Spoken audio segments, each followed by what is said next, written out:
Ada konsep mungkar namanya, Pak. Allah melarang kita berbuat mungkar. Wa yanha 'anil fahsya'i wal munkar. Allah melarang kita berbuat mungkar. Mungkar itu bukan maksiat, Pak. Bukan. Kalau maksiat jelas melanggar aturan Allah. Mungkar ini bukan melanggar aturan Allah. Mungkar ini lawannya ma'ruf. Ma'ruf itu artinya sesuatu yang dikenal baik di tengah masyarakat selama tidak bertentangan dengan prinsip agama. Itu namanya ma'ruf. Lawannya mungkar. Mungkar itu melakukan sesuatu yang tidak dianggap baik oleh masyarakat. Misal gini, Pak. Saya kalau ceramah pakai batik, pakai peci, pakai celana yang dasar begini. Ini ma'ruf namanya, Pak. Masyarakat mengenal ini baik. Kalau prinsip agama kan menutup aurat, Pak. Enak. Kalau saya ceramah, tidak pakai peci, Pak. Pakai kaos oblong. Pakai levis sampi. Saya berdosa enggak, Pak, secara syariat? Tidak, Pak. Karena saya menutup aurat. Tidak ada dosa saya.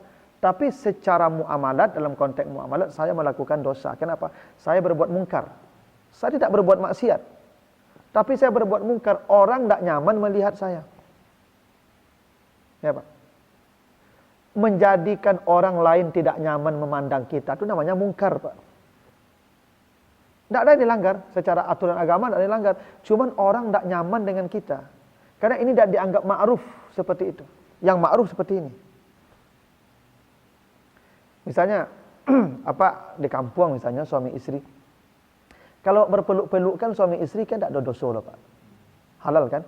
Istri awak. Kan istri kita. Tapi kalau apa di kampung berjalan suami istri apa, dapat peluk-peluk istri apa di kampung sepanjang jalan dah. Perasaan orang. Hah? Ayo tu pasal orang. Mau dia awak saya mau bini macam lah. Enggak. Itu namanya mungkar, Pak. Apa berdosa? Betul berdosa. Apa enggak bermaksiat?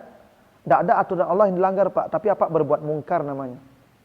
Melakukan sesuatu yang membuat orang tidak nyaman dengan kita. Walaupun kerjanya tidak ada maksiat. Tapi mungkar, dan itu dilarang Allah, mungkar itu. Ada sebagian orang nih, Pak, mohon maaf nih. Di depan pagar, melepas suami bekerja, itu cium kening dulu, Pak. Ya.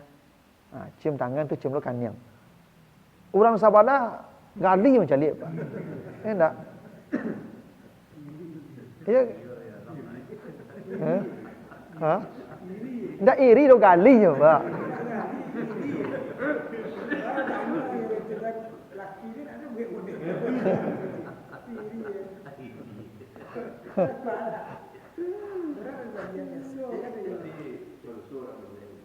Iya toh. Berarti budaya itu bisa tidak menjadi sebuah amal. Bisa, Pak. Bisa jadi dosa dia tuh, Pak. Mungkar namanya, Pak. Ya kalau semua orang menganggap itu baik, tidak masalah. Memang di komplek itu satu orang menciumkan yang orang rumah apa kerajo. Satu orang itu, Pak. Cubun loh itu. Walaupun awak pun gali loh kan. Itu. Nabi itu, Pak, hadis sahih itu dari Aisyah, Pak. Nabi itu setelah berwudu, kata Aisyah, setiap pergi ke masjid, Nabi mencium istrinya. Itu cerita Aisyah, Pak.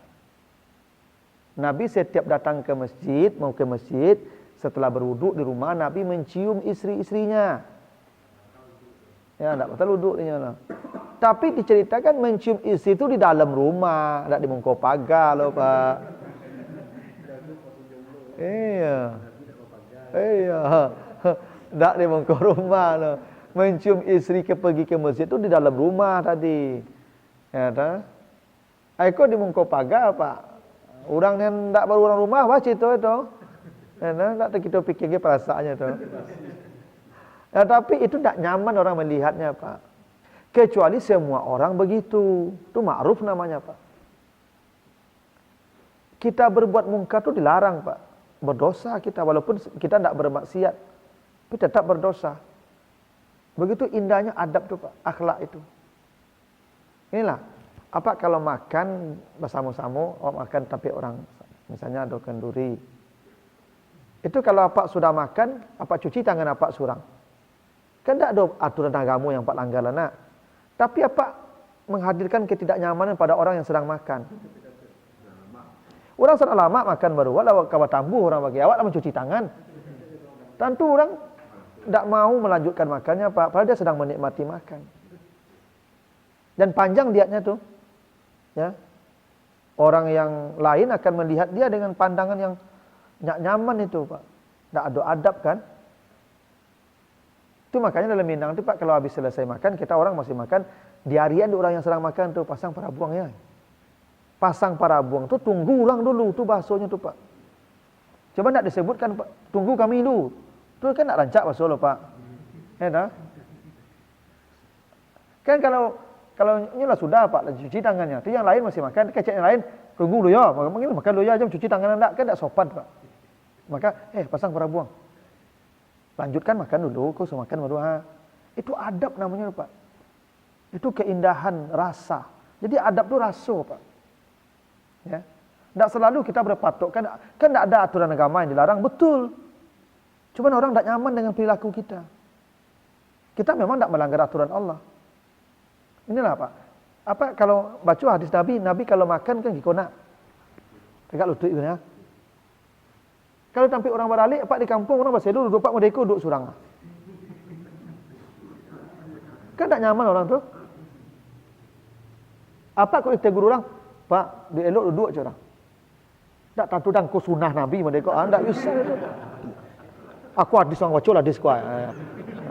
Nabi kalau makan menagak lutut cie, ko sunah dan ko ang salah itu, tak bisa itu Pak. Karena di negeri itu yang dianggap ma'ruf.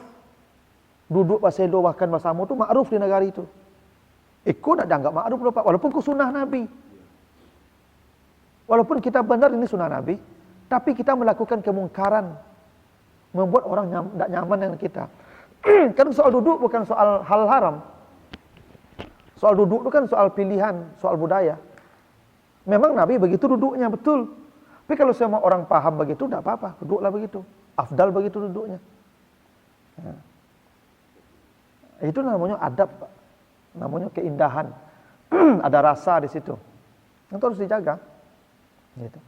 Maka jangan menghadirkan sesuatu yang membuat orang yang merasa tidak nyaman dengan apa yang kita hadirkan. Ya. Ya, termasuk misalnya Pak, mohon maaf kalau kan ada orang tuh Pak, nyo galak. Orang sedang dalam kondisi duka Pak. Awak mota galak-galak. Itu tidak ada adab namanya itu Pak. Memang awak tidak berdosa galak dulu Pak. Kan galak itu kan, ya kapan namanya hidup kan nampaknya lucu-lucu. Tapi di suasana begitu kita harus menahan diri. Posisikan keadaan itu dengan diri kita. Posisikan diri kita dengan apa yang sedang terjadi. Itu namanya adab. Tidak boleh kita tertawa di tempat-tempat seperti itu. Ya. Itu yang namanya adab dalam Islam itu. Ada keindahan yang berasal dari rasa. Sama juga Pak makan. Kan ada orang makan tuh Pak capak-capak enggak. Nah. Itu enggak ada adab tuh Pak. Makan itu makanya Nabi itu kalau makan 3 jari Pak. Dan dikunyah. Dan kunyah Nabi itu enggak boleh dulu Pak. Tutup mulut Nabi itu tertutup kalau mengunyah Pak. Sehingga enggak mampunya keluar loh Pak. Kan ada loh Pak, gigi datang, tak do deh Pak. Enggak. Kancang lo kunyah apa malam selas-selasinya kamu. Iya. Itu yang enggak ada adab namanya Pak. Maka Nabi itu kalau makan suapnya itu kecil. Sehingga mulut Nabi itu enggak terbuka-buka ketika mengunyah loh Pak. Mulut Nabi itu mengunyah tetap tertutup bibirnya Pak.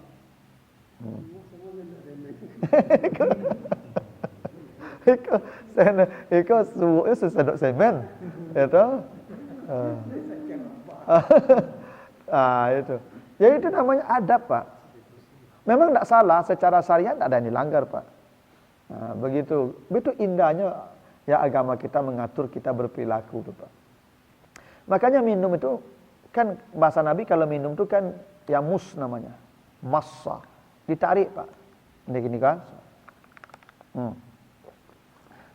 Tidak boleh minum itu mendeko, Pak. Sudah tak boleh itu, Pak. Ya tak?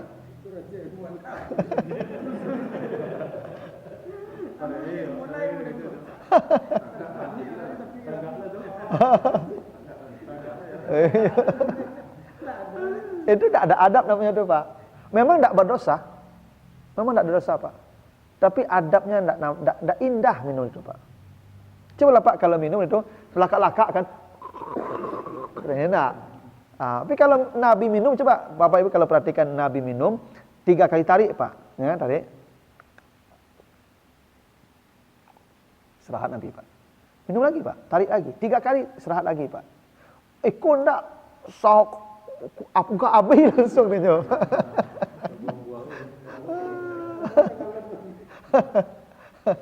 Itu namanya adab tuh, Pak. Jadi ini bukan soal hal haram, Pak. Ini soal keindahan.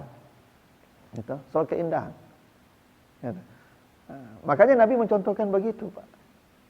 Bahkan sampai hal-hal yang mungkin mohon maaf masalah ranjang, Nabi itu punya keindahan, Pak, punya adab. Ini bahkan dalam beberapa riwayat disebutkan Nabi itu dan istrinya itu tidak pernah dalam mohon maaf total. Masih ada bagian-bagian yang tertutup. Gitu, Pak. Dan bahkan ada cerita, ada hadisnya Nabi tidak pernah menengok ke bagian vital istrinya, begitu juga istri beliau. Itu namanya keindahan gitu. Walaupun kita dibolehkan saja mendatangi istri kita bagaimanapun kita suka selama di tempat yang bisa tumbuh ya. Ya kalau petani kan mau dibajak, mau dinyulunya, mau disikik, mau di traktor. Iya. Yang jali. Ya begitu. Jadi Nabi itu pemalu. Jadi memang begitu, Pak. Nah, itu namanya adab, Pak. Ya, adab namanya, keindahan. Ya. Iya. Ya makanya Bapak Ibu kan ya, misalnya kan ada mohon maaf nih yang dalam mukaddimahnya ya kan berbagai macam keadaan ya, tapi itu tidak selalu harus begitu. Ya, toh? Ya. Apalagi mohon maaf misalnya ada yang menjilat misalnya. Itu kan bagian najis, tempat keluar najis. Ya, toh? Itu namanya keindahan adab. Itu yang adab namanya, Pak, indah. Gitu. Enggak boleh brutal, Pak. Indah.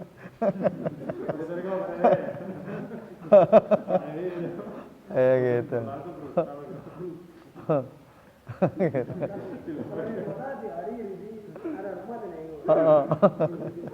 Gitu, Pak. Jadi dalam segala hal itu ada adabnya. Gitu. Silakan kalau yang lain apa, Pak? Yang segi adabnya pas minum itu baca bismillah, pas menelan baca alhamdulillah. Setelah itu kalau mau minum lagi baca itu ada hadisnya di medsos. Ya, yang penting itu begini, Pak. Kalau kamu mau makan, mau minum, kata Nabi, fasamillah. Fasamillah itu sebut nama Allah. Dan tidak hanya makan minum, semua. Kullu amrin zibalin la yubda'u bi bismillahirrahmanirrahim fahuwa abtar. Semua pekerjaan baik yang tidak dimulai dengan menyebut nama Allah, maka Allah cabut keberkahannya. Jadi menyebut nama Allah itu salah satunya untuk keberkahan. Inilah barakah itu begini, Pak. Barakah itu dari kata baraka, yang arti barakah itu kokoh.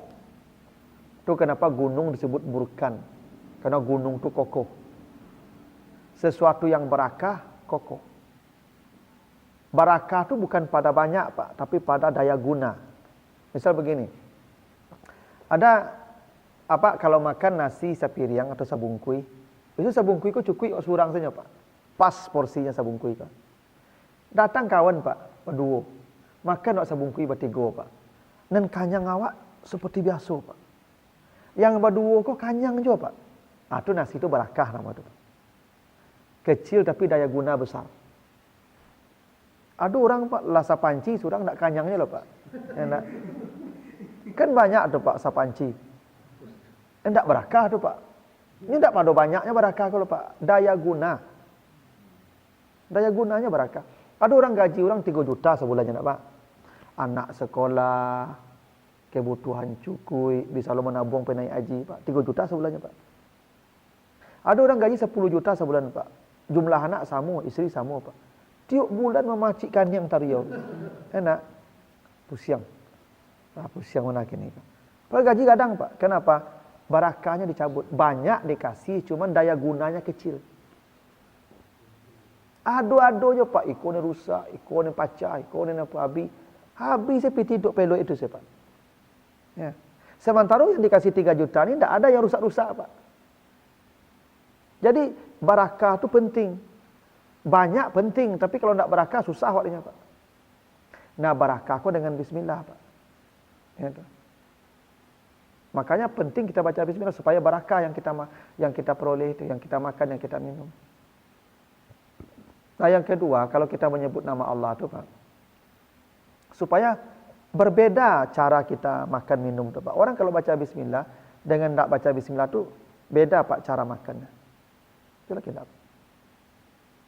Apa kalau makan tak gigi tangan, tak gigi lidah? Ya, coba sore dulu baca bismillah enggak? Enggak. Karena makannya bukan dengan rahmat Allah. Makannya dengan nafsu. Itu makanya tangan-tangannya berkunyah tu. Karena ada nafsu tu. Makanya orang kalau minum Pak baca bismillah enggak akan tersalak tu Pak. Ini makanya tercakik kok Pak, enggak baca bismillah. Makanya Nabi itu baca bismillah setiap suuk. Setiap bismillah Pak. Kunyahnya 33 kali. Ambil dulu seketik bismillah. 33 kali telan. Baru ambil dulu baca bismillah. Sehingga Nabi kau tak pernah tercakik. Tak pernah tergigit lidahnya. Tak pernah tergigit tangannya. Karena makannya dengan nama Allah, bukan dengan nafsu. Awak nak sendok semen tadi tipunya kata. Tu. Tak kata gigit lidah bagi tu, tergigit bagi tangan tu. Ya, 4 hari yang tu. Makanya Nabi itu Pak Ibu minum itu setelah makan Pak. Tidak pernah Nabi itu minum sambil makan. Kenapa? Karena cukup ludah Nabi saja jadi penghancur makanan itu untuk penelan ke dalam. Karena kunyah 33. Tentunya lumut di ludah lu Pak. Baru telan. Dah selesai makan Nabi, sunahnya itu Pak ya, dijilat tangan tu. Setelah dijilat, baru dicuci ke piring. Tangan Nabi tadi Pak. Setelah dicuci ke piring itu dikumpul semua yang di piring itu Pak. Digoyang, diminum airnya Pak. Sehingga piring Nabi itu seperti apa makan bersihnya, seperti itu pula setelah makan bersihnya. Selalu. Seperti apa piring Nabi itu sebelum makan bersihnya, setelah makan seperti itu juga bersihnya. Nah begitu Pak. Dan tidak ada yang tercecer di lantai Pak. Semua dimakan. Makanya dengan bismillah tu beda cara orang makan Pak. Dengan tanpa bismillah. Ya tu. Makanya mungkar tadi itu. Iya. Ya memang ada hadis Nabi PW. Kata Nabi, "Iza akala ahadukum falayamsah yadahu qabla yul'ika aw yul'aka." Kalau kamu makan, jangan cuci tangan sebelum dijilat atau dijilat orang. Ya, dua Pak, dijilat atau dijilat orang. Karena Aisyah cerita, saya kalau makan dengan Nabi, sering tangan saya dijilat oleh Nabi. Ini Nabi itu romantis Pak, ketika makan, itu tangan istri itu jilat Pak. PRW pernah.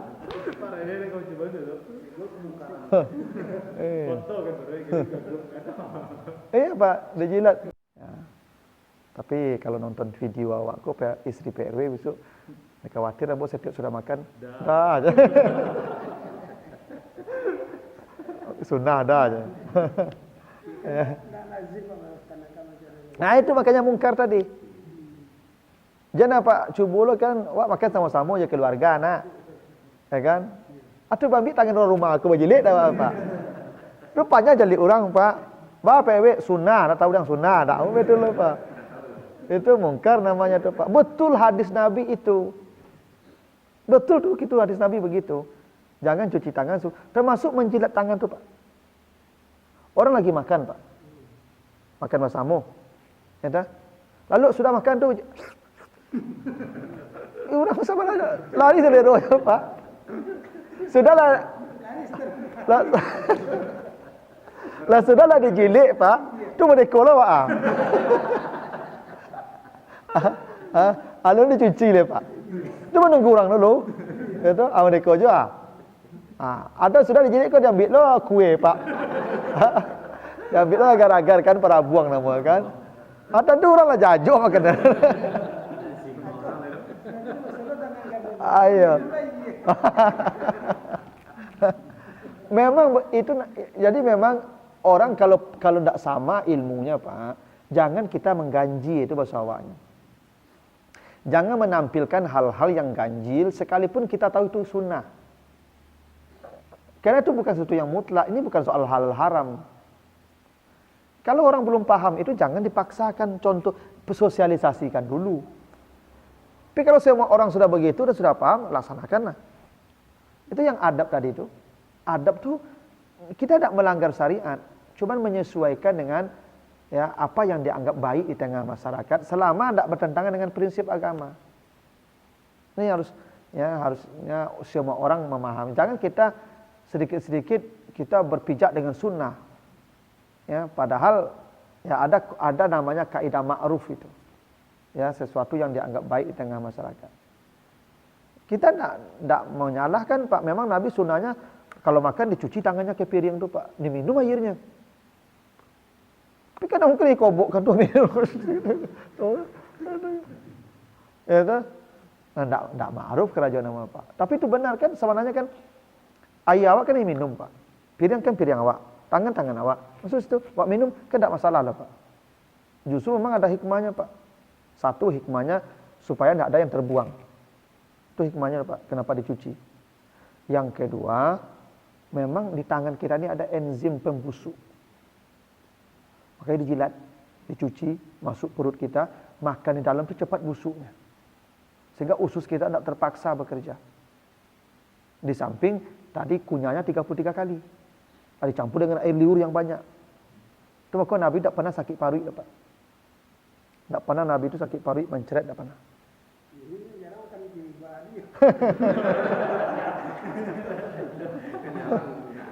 Memang tidak ada, bukan jarang. Kalau jarang masih ada itu.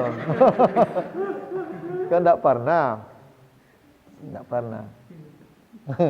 Makan di tempat ini kau kan dalam aja. Makan di tempat pondok. Betul sampai orang tubuh. Dan itu negara yang mengalir itu nanya orang-orang muslim sendiri yang protokol itu. Apa roh ke dalam ini. Maklum saja nanti buka. Nah, sebenarnya kalau hukum makan tu ada kata Nabi begini, la ta'kulu min aniyati ahlil kitab. Ya. Jangan kamu makan menggunakan bejananya ahlul kitab. Nasrani atau Yahudi. Itu sudah ahlul kitab itu Pak. Apalagi orang musyrik kan. Konghucu, Buddha, Hindu itu musyrik namanya.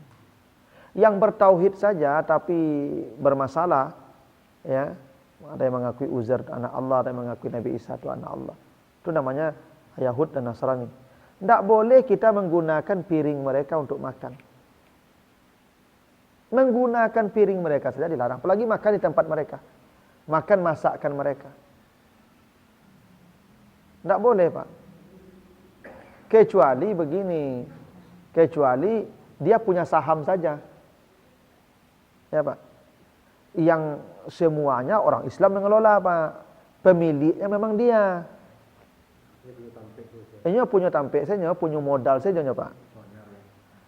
Tapi yang menjalankan ini semuanya Islam. Prosedurnya semua Islam. Tidak apa-apa.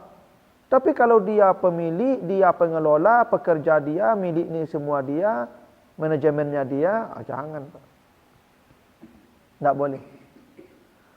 Apalagi kalau misalnya kita makan masakan mereka, kita kan tidak bisa menjamin Pak bahannya, ya komposisinya seperti apa itu masakan.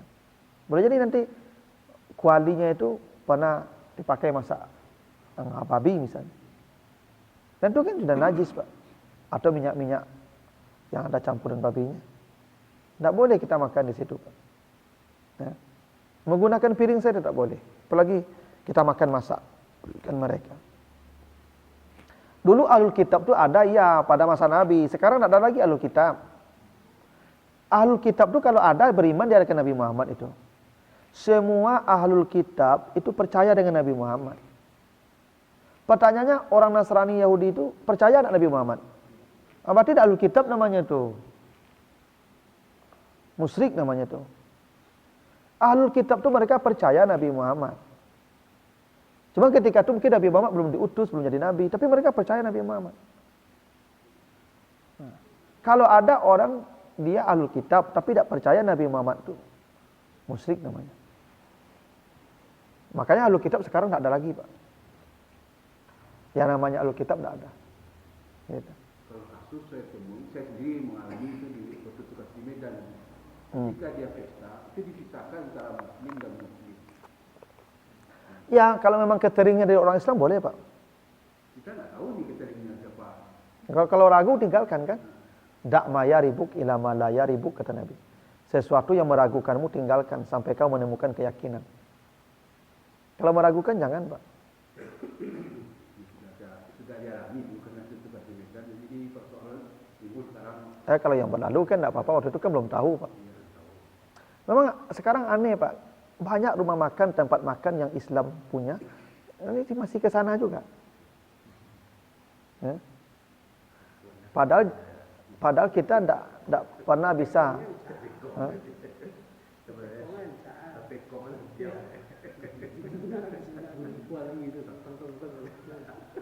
Itulah yang anehnya.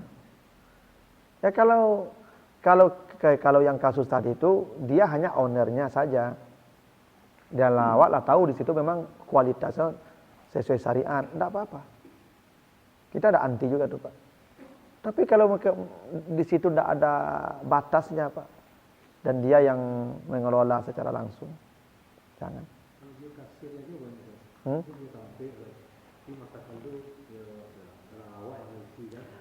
Jaminannya apa? Jaminannya apa? Misalnya tahu enggak Bapak yang di dapur tuh? Kan enggak tahu kan? Enggak tahu enggak ada jaminan namanya itu. Bisa jadi kan anak-anak buahnya takut dia pakai pecat kau. Enggak, pakai siku aja nih. Minyak aku aja nih. Enggak. Kan enggak bisa Pak membatasi itu Pak. Anak buahnya enggak kali makannya tahu cuma enggak selesai kan enggak makan situ loh. Nyoba nasi di rumah.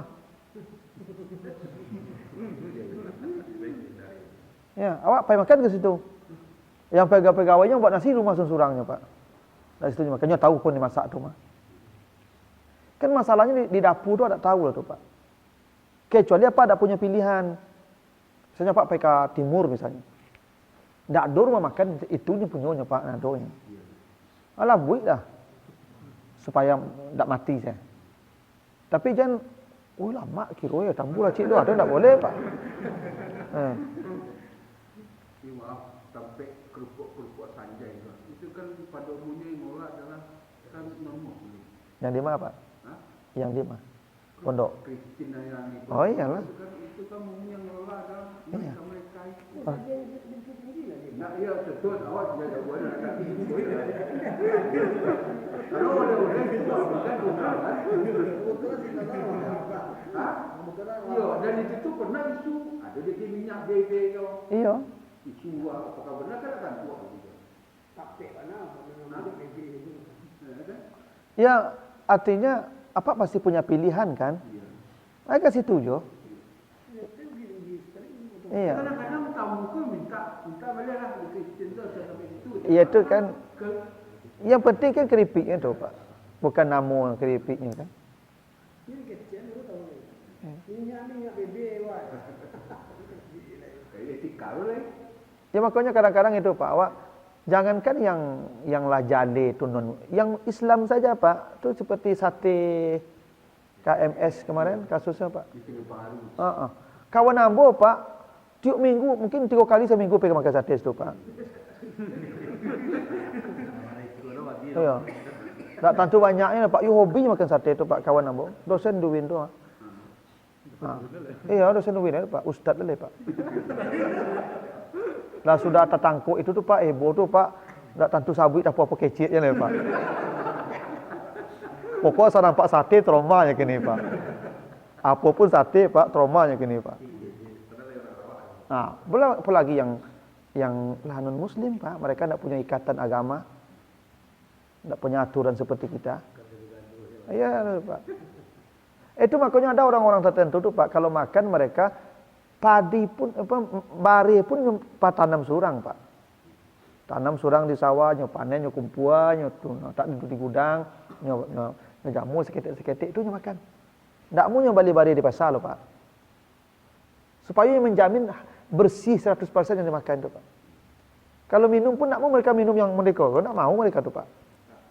Mereka gali sumur, ambil dari dalam tanah tuh, masak minum.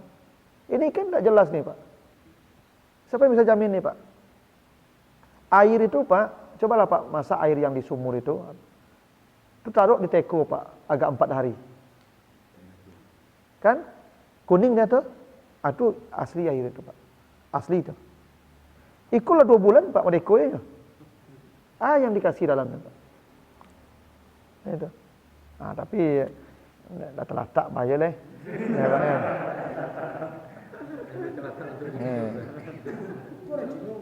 Iya tu lah sabui. Nah makanya ya kali ini kan tidak ada masalah kan, yang penting kan najis itu kan pertama rasanya, aromanya, ya kan warnanya. Ini kan tidak ada masalah, berarti suci. Ya itu saja apa patokannya.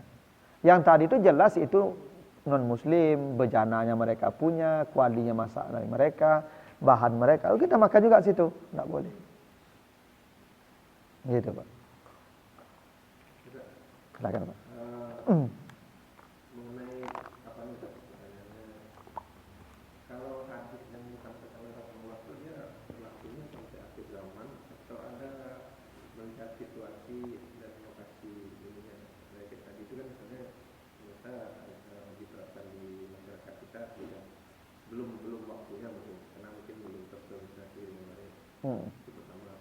Yang kedua mengenai hutang kan. Kadang kan orang misalnya pengen punya rumah, kita dengar Ustaz, tenang lah, kalau udah waktunya nanti punya rumah, kalau udah waktunya punya rumah.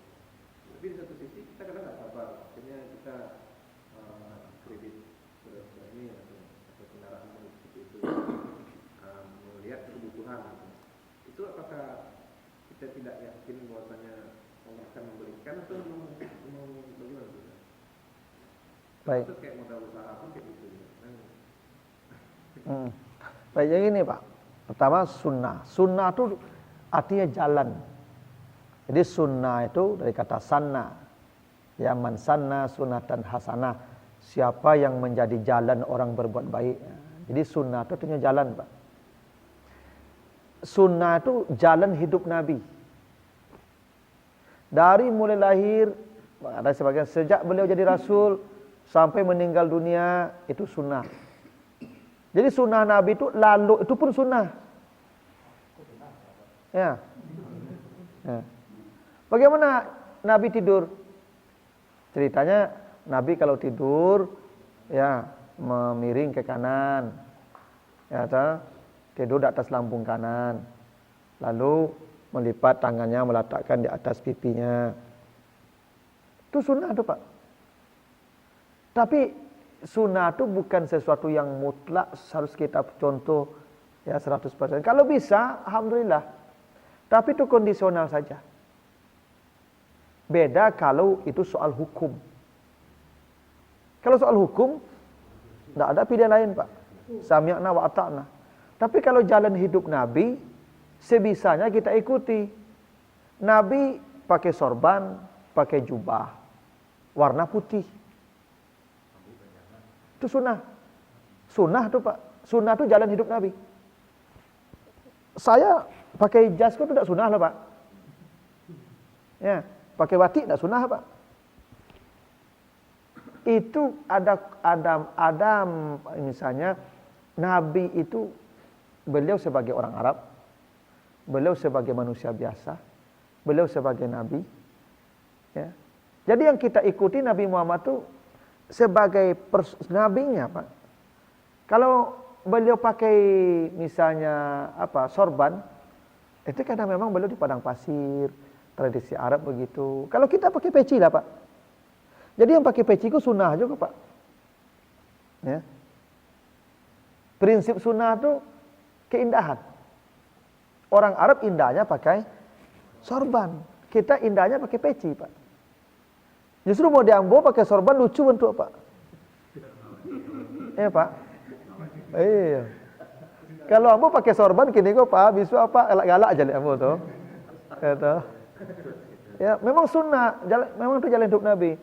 Tapi itu Nabi jangan lupakan beliau orang Arab. Ya, Pak. Ya, itu tidak selalu itu mutlak. Kalau hukum ya, ibadah itu mesti kita ikut, ada pilihan lain, Pak. Tapi kalau namanya sunnah, jangan kita terlalu cepat menganggap orang-orang ini tidak masuk surga karena hanya dianggap membenci sunnah. Tidak ada kita benci sunnah. Tapi tempatkan Nabi itu secara proporsional. Ya, Pak. Nabi bajangwi misalnya. Memang orang Arab itu kan secara fisiologi memang bajangwi panjang, Pak. Cocok bentuknya, Pak. Apa jangwi tigualainya, Pak? Kan enggak ada seninya, Pak, toh. Sumi kan cucu sumi lele aja, Pak. Tapi di pasar kadang-kadang pakai itu minyak pana-pana. Iya, itu enak banget. Jadi ada indah. Apa sumi lele aja sampai alai sini, Pak, Pak panjang loh mereka. Kan enggak. Iya, toh.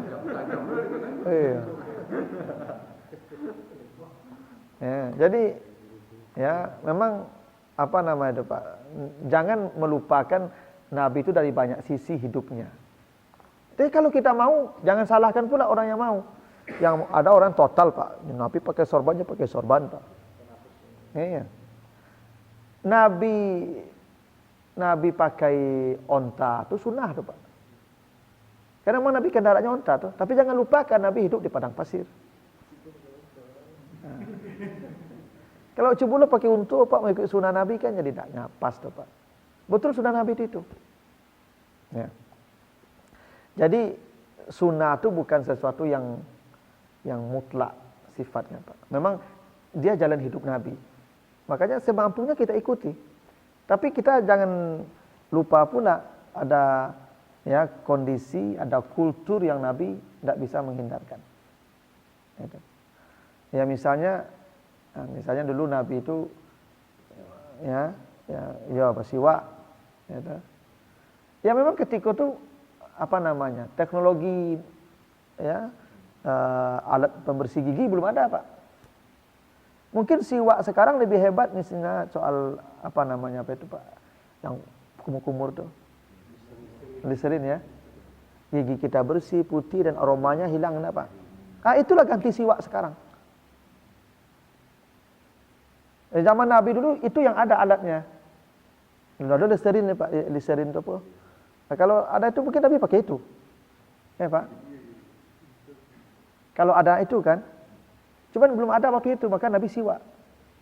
Tapi prinsipnya sunnah Nabi itu bersihkan mulutmu setiap pergi salat. Maka Nabi setiap salat itu bersiwak. Setiap engkau datang ke masjid bersihkan mulutmu. Itu sunnahnya Pak. Prinsip sunnah itu bukan pada alatnya. Ya. Sunnah Nabi itu menutup aurat, bukan pada format pakaiannya. Ya, sunnah pada substansi, bukan pada format, bukan pada formalnya. Kalau formalnya pakai jubah Nabi, burdah namanya Pak. Tapi substansinya indah.